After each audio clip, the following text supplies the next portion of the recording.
আমি এখন একটুখানি এই যে ডিমগুলো নিয়েছি, শসাটা রাখলাম, পেঁয়াজটা দেবো। কোথায় গেল পেঁয়াজটা? এই যে আমারটা একটু লঙ্কা দেবো, শসা পেঁয়াজ আর লঙ্কা এই দুটো কুচি করবো, আর আমারটা একটু একটু লঙ্কা দিয়ে করবো। তো চলো, মামা এগুলো হয়ে গেছে, ওকে দিয়ে দিই। এর সাথে পেঁয়াজ দিয়ে দিই, জানো তো কী হয়, অনেকটা করে চলে যায়, এত ডিম নিতে হয় না। আর সন্ধ্যেবেলা টিফিনটাতে যদি অনেকগুলো করে ডিম খেয়ে ফেলি, সেটাও তো ঠিক কথা নয়, তাই না বলো? তো চলো বন্ধুরা, ওকে সার্ভ করে নিই।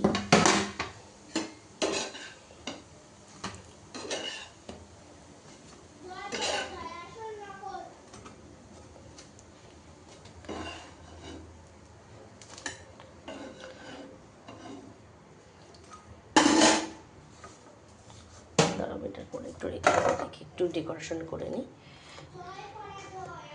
বাপরে বাপ, উফ, কি আর বলবো, মশার জ্বালায় মানে আমি আর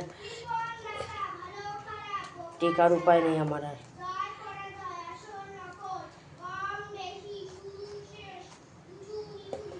একটু ডেকোরেশন করে দিলে ওরও ভালো লাগে, আমারও দিতে ভালো লাগে।